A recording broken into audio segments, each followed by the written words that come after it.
你是不是也曾下定决心改变自己，结果不到1周就放弃了？明明有梦想，却总是半途而废。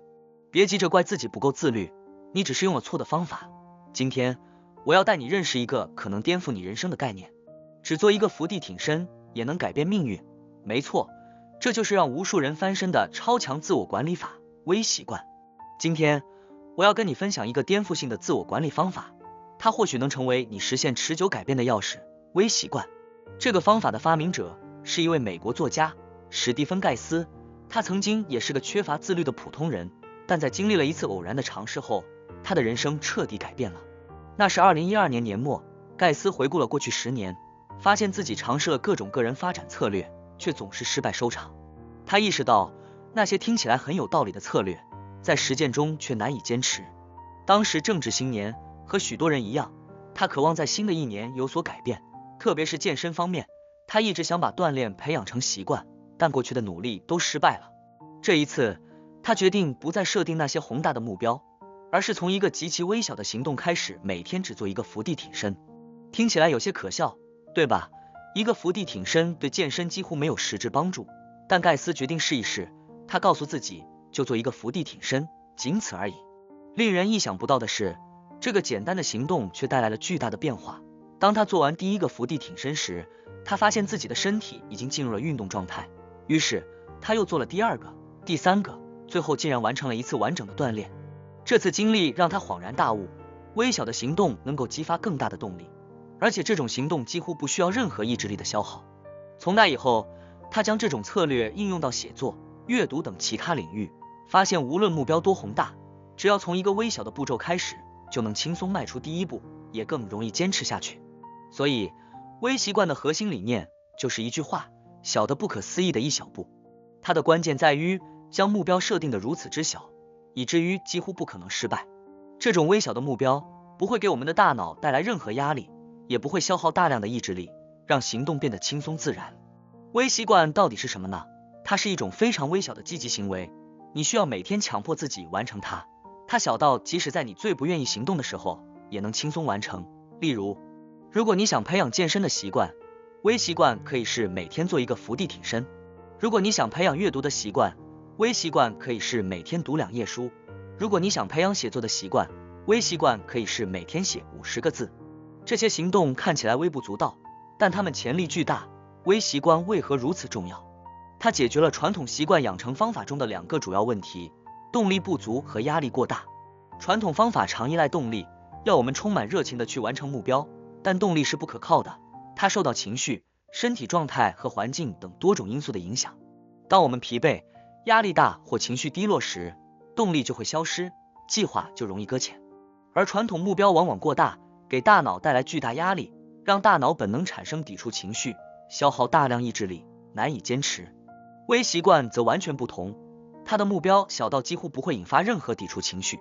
它的优势显而易见，低门槛和高成功率。因为目标微小，所以几乎不可能失败。这种低失败率会带来巨大的心理优势，让我们在行动中感受到成功和进步。每一次成功都会增强自信心和自我效能感，让我们更有动力继续行动。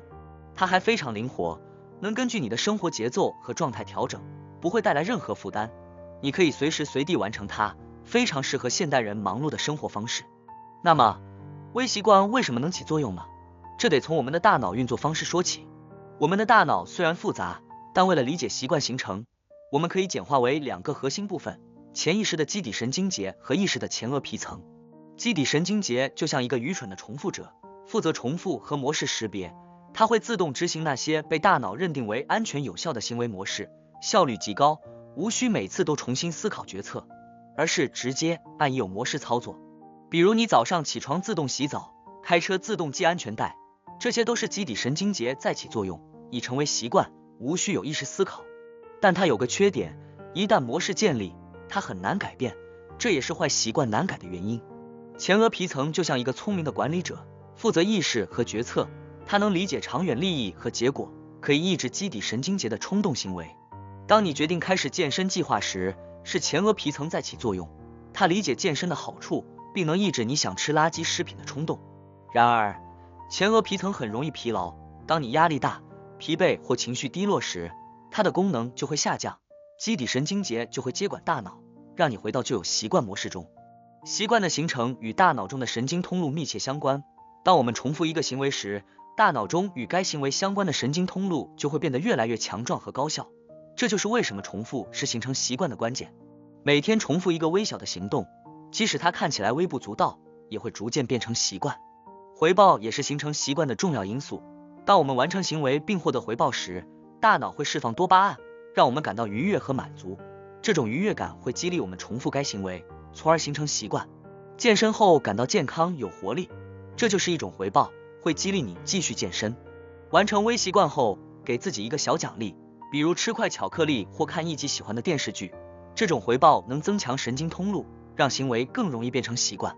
压力对习惯的形成和执行也有重要影响。压力大时，大脑更依赖基底神经节的自动行为，因为这些行为不消耗精力、意志力，所以压力大时更容易回到旧习惯模式。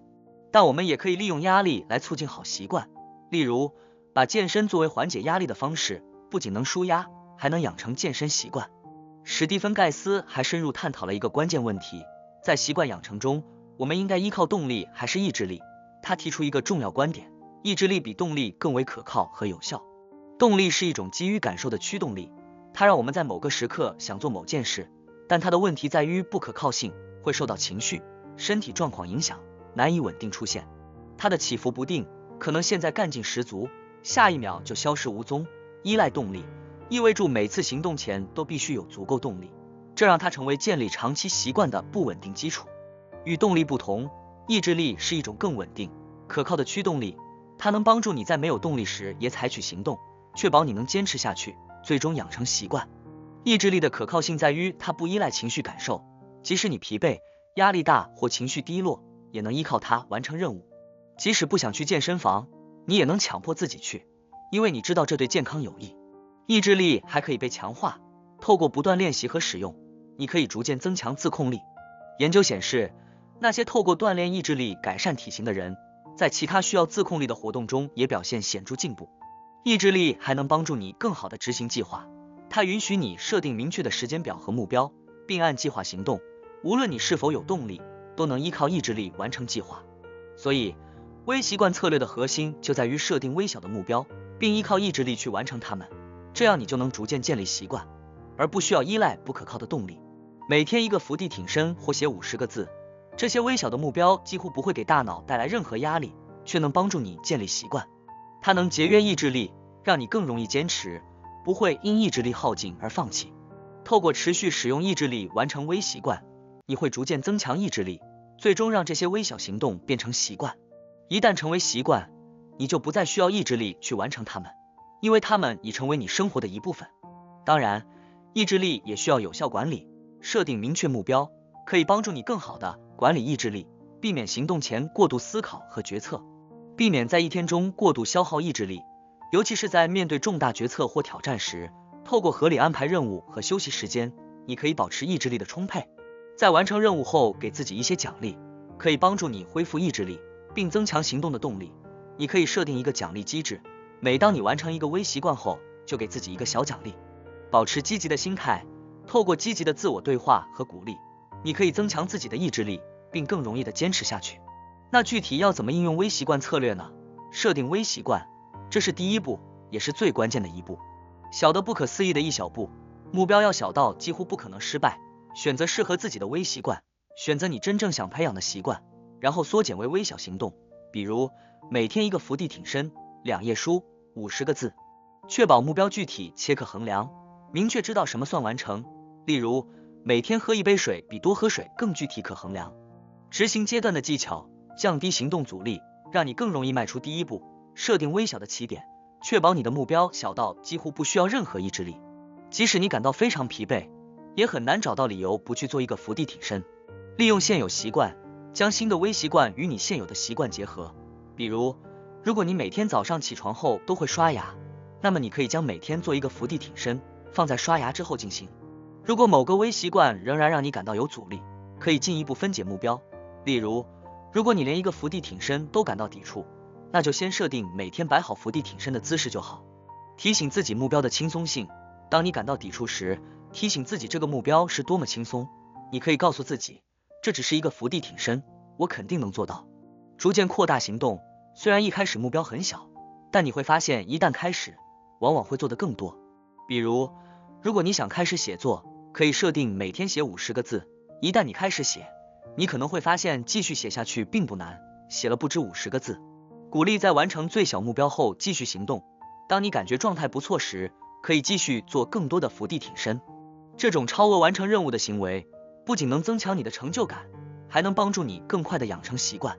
逐步增加目标难度，当你已经习惯了每天一个伏地挺身后，可以将目标增加到每天做2个伏地挺身，这样你就能逐渐建立起强大的习惯。微习惯策略的长期效果非常显著，透过持续执行微小行动，你会发现自己逐渐实现更大的目标。每次完成微习惯都会增强自我效能感，让你更有信心完成更大的任务，形成积极的回馈循环。它不仅能帮助你养成新习惯，还能提升正念和意志力，让你更好地控制自己的行为。所以，微习惯策略是一种简单而有效的习惯养成方法。它透过设定微小的目标，利用意志力而非动力来推动行动，帮助你在日常生活中轻松迈出第一步。透过持续的微小行动，你将不仅能养成新习惯，还能在各方面取得显著进步。希望你也能将微习惯策略应用到日常生活中，透过持续的微小行动，实现自己的目标和梦想。如果你听完今天的分享，也想试试这个小到不可能失败的改变策略，就在留言区写下你想建立的第一个微习惯，不需要多大，一页书，一个伏地挺身，开始就赢了一半。这里是精读，我是林之行，每周一支影片，用战略及知识帮你建立可复制的成长路径。订阅频道，下一支影片，我们继续精读世界，重建人生逻辑。